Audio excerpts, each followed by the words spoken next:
भारतीय संविधान की ऐतिहासिक पृष्ठभूमि। आज 26 जनवरी की पूर्व संध्या पर भारतीय संविधान की ऐतिहासिक पृष्ठभूमि के बारे में आप लोगों के समक्ष मैं अपने विचार रखता हूँ।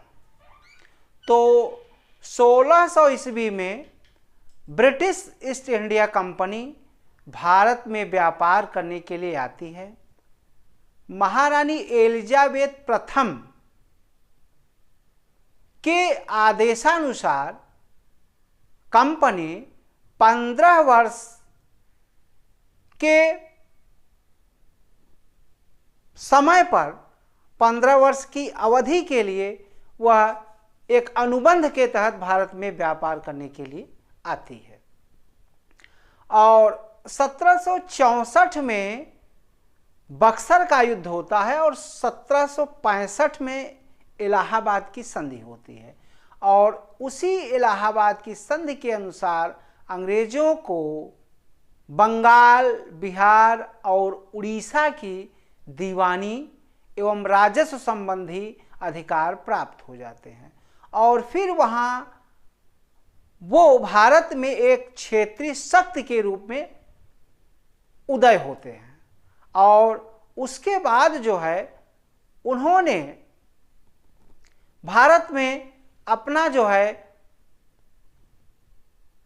अपनी शक्ति को बढ़ाना शुरू कर दिया और जब वो अपनी शक्ति को बढ़ाते हैं और यह 1600 से 1857 तक ईस्ट इंडिया कंपनी का भारत में शासन रहता है और फिर उसके बाद 1857 में जब भारत में प्रथम स्वतंत्रता संग्राम होता है और प्रथम स्वतंत्रता संग्राम के बाद भारत में डायरेक्ट क्राउन का शासन शुरू हो जाता है और उसके बाद जो है 1934 में सबसे पहले एक M.N. राय जो साम्यवादी विचारक थे और उन्होंने भारत में एक संविधान होना चाहिए इसकी बात उन्होंने रखा था और फिर जो है चूंकि ये भारत के संवैधानिक विकास का इतिहास है उसके बारे में यह जानना जरूरी है कि कैसे हमारा संविधान अस्तित्व में आता है। तो 15 अगस्त 1947 के पहले तक 1857 से या मान लीजिए 1858 से 1947 तक का जो समय है ये डायरेक्ट इस पर क्राउन का शासन हमारे देश पर चलता है और फिर जो है इन जो हमारा भारत का शासन संविधान है इस पर ब्रिटिश पार्लियामेंट का या ब्रिटिश कानून का बहुत बड़ा प्रभाव पड़ता है और सबसे पहले 1773 में रेगुलेटिंग एक्ट आता है। 1773 में रेगुलेटिंग एक्ट आता है और इस अधिनियम का सबसे बड़ा महत्व यह है कि इसने पहली बार कंपनी के प्रशासनिक और राजनैतिक कार्यों को मान्यता मिली और दूसरी बात भारत में केंद्रीयकृत शासन प्रणाली की शुरुआत होती है। तो हमारे देश में सबसे पहले अगर कोई कानून बनता है तो वो रेगुलेटिंग एक्ट था। इस अधिनियम के द्वारा बंगाल के गवर्नर को बंगाल का गवर्नर जनरल पद नाम दिया गया और सबसे पहला बंगाल का गवर्नर जनरल जो बना उसका नाम वारेन हेस्टिंग्स था और उसके बाद इसी नियम के तहत बॉम्बे प्रेसिडेंसी, मद्रास प्रेसिडेंसी के जो गवर्नर थे उनको भी बंगाल प्रेसिडेंसी के तहत रख दिया गया। अब वह जो है वह स्वतंत्र नहीं रह गए और 1774 में भारत में एक सुप्रीम कोर्ट की स्थापना होती है और ये सुप्रीम कोर्ट की स्थापना कलकत्ता में होती है और इसके प्रथम मुख्य न्यायाधीश जॉर्ज इम्पे रहते हैं और उसके अलावा 3 अन्य न्यायाधीश बनते हैं। और इस रेगुलेटिंग एक्ट के तहत कोई भी ईस्ट इंडिया कंपनी का कर्मचारी न तो अपना व्यक्तिगत व्यापार कर सकता है और न भारतीयों से कोई उपहार ले सकता है। इस अधिनियम के द्वारा निदेशक मंडल या कोर्ट ऑफ डायरेक्टर्स की एक कमेटी गठित की गई और यह कोर्ट ऑफ डायरेक्टर्स जो थे वह गवर्नर पर गवर्नर जनरल जो था उस पर अपना नियंत्रण स्थापित करना शुरू कर दिया। अब 1773 का जो रेगुलेटिंग एक्ट था इसमें कुछ कमियां थी, इसीलिए 1781 में एक सेटलमेंट एक्ट ब्रिटिश गवर्नमेंट ने पास किया और फिर उसके बाद 1784 में पिट्स इंडिया एक्ट आता है। यह जो है 1773 की रेगुलेटिंग एक्ट जो था उसकी कमियों को दूर करने के लिए ये आया था। इसने कंपनी के राजनैतिक और वाणिज्यिक कार्यों को पृथक पृथक कर दिया। इसने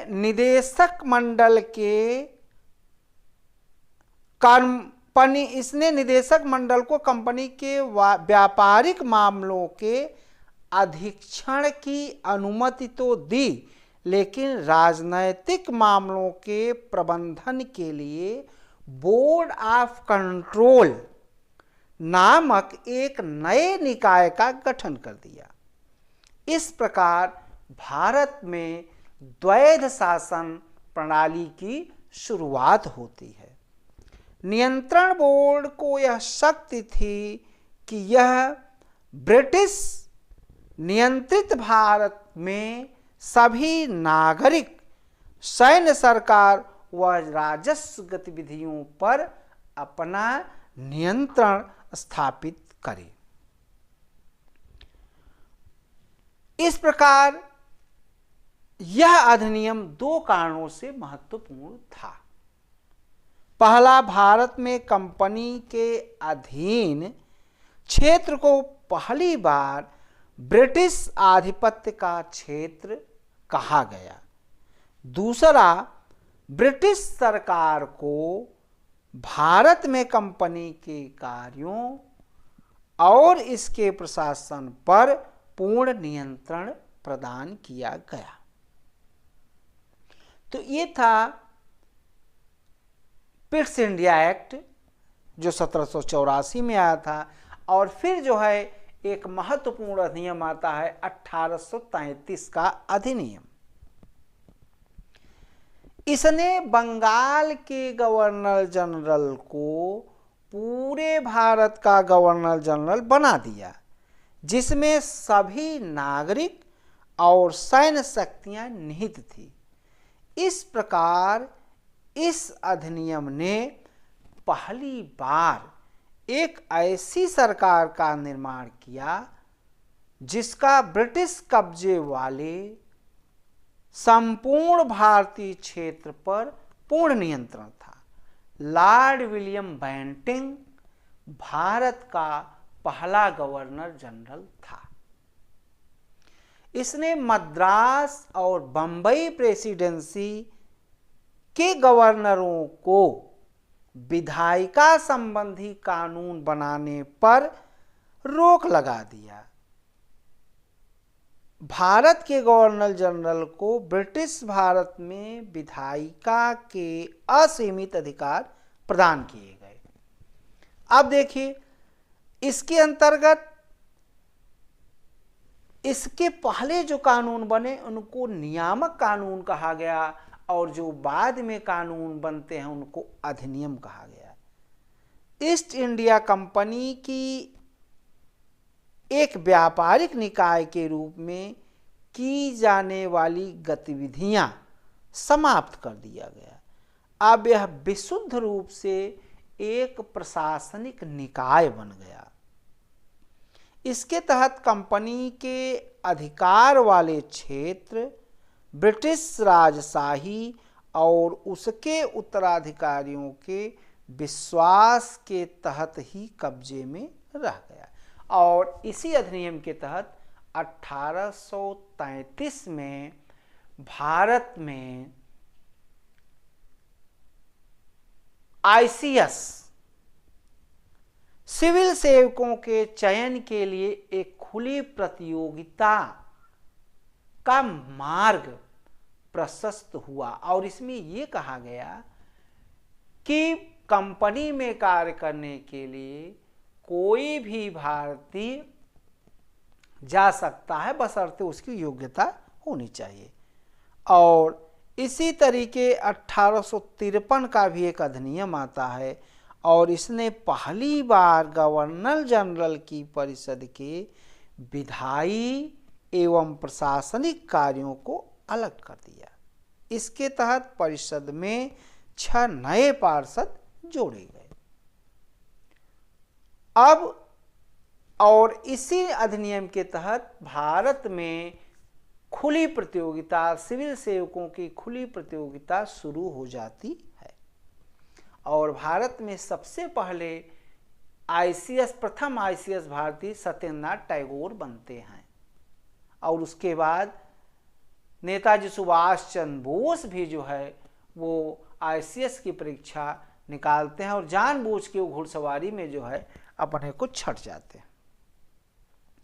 और फिर जो है 1858 का अधिनियम, यह बहुत महत्वपूर्ण है।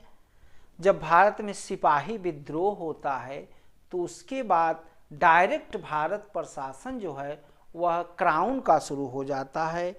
और इस अधिनियम की सबसे बड़ी विशेषता यह है कि अब डायरेक्ट महारानी विक्टोरिया का भारत में शासन शुरू होता है और अब गवर्नर जनरल का पदनाम बदलकर वायसराय कर दिया जाता है और भारत में जो कोर्ट ऑफ डायरेक्टर्स और बोर्ड ऑफ कंट्रोल जो 2 पद थे इनको समाप्त कर दिया गया। और अब जो है इसके तहत भारत में द्वैध शासन की प्रणाली भी समाप्त हो जाती है। फिर एक नया पद भारत में सृजित होता है, उसका नाम था भारत का राज्य सचिव।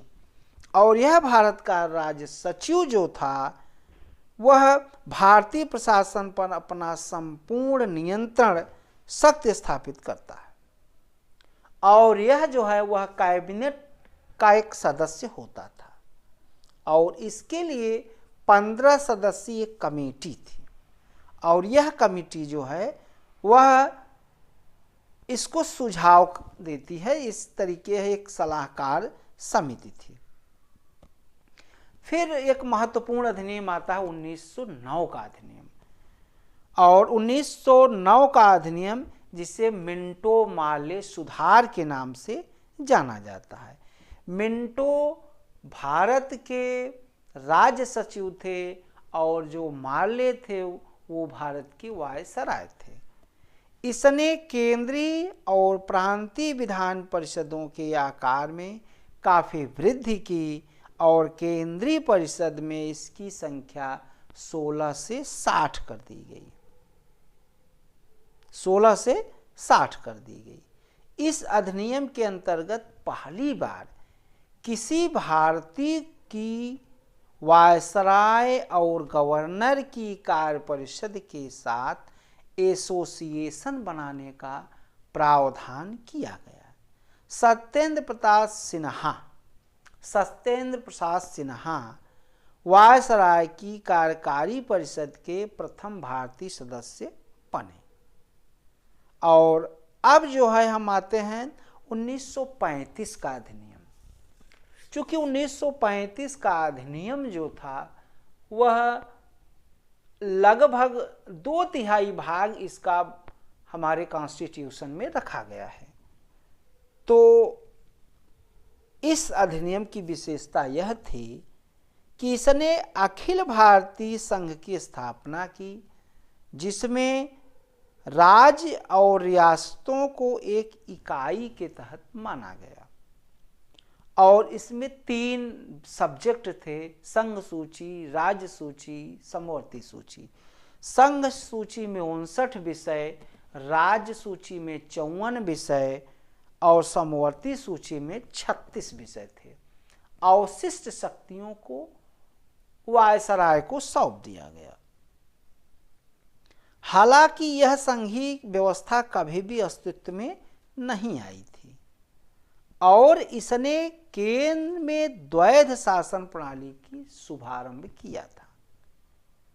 परिणामतः संघीय विषयों को स्थानांतरित और आरक्षित विषयों में विभक्त करना पड़ा। हालांकि यह प्रावधान कभी भी लागू नहीं हो सका। और उसके बाद अब हम आते हैं भारतीय स्वतंत्रता अधिनियम 1947। 20 फरवरी 1947 को ब्रिटिश प्रधानमंत्री क्लीमेट एटली ने ब्रिटिश पार्लियामेंट में यह घोषणा की कि भारत को 30 जून 1947 को भारत में ब्रिटिश शासन समाप्त हो जाएगा।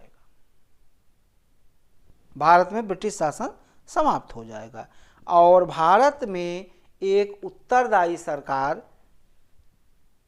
गठन कर दी जाएगी। 3 जून 1947 को ब्रिटिश सरकार ने फिर स्पष्ट किया कि 1946 में गठित संविधान सभा द्वारा बनाया गया संविधान उन क्षेत्रों में लागू नहीं होगा जो इसे स्वीकार नहीं करेंगे। और इसका चूंकि जो मुस्लिम लीग थी इसका बहुत बड़ा विरोध करती थी, इसीलिए 3 जून 1947 को भारत के वायसराय लॉर्ड माउंटबेटन बनते हैं और उन्होंने कांग्रेस के और मुस्लिम लीग के सम्मुख यह विचार रखा कि भारत 2 डोमिनियन स्टेट में होगा और इस अधिनियम के द्वारा 15 अगस्त 1947 को भारत को 2 भागों में विभाजित कर दिया गया। चूंकि 14 अगस्त 12 बजे रात जो है वो स्वतंत्रता मिली थी, तो हम लोग 15 अगस्त मनाते हैं और पाकिस्तान वाले जो है वो 14 अगस्त मनाते हैं। इसने भारत का विभाजन कर दिया और इसने वायसराय का पद समाप्त कर दिया।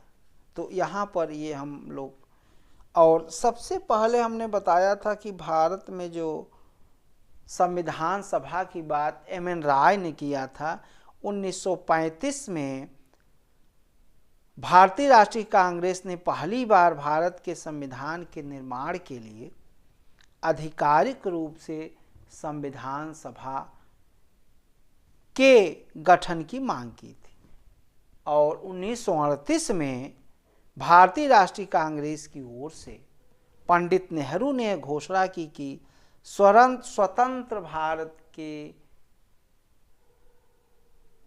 लिए एक संविधान होगा और वह संविधान सभा जो होगी वह वयस्क मताधिकार के आधार पर चुनी जाएगी।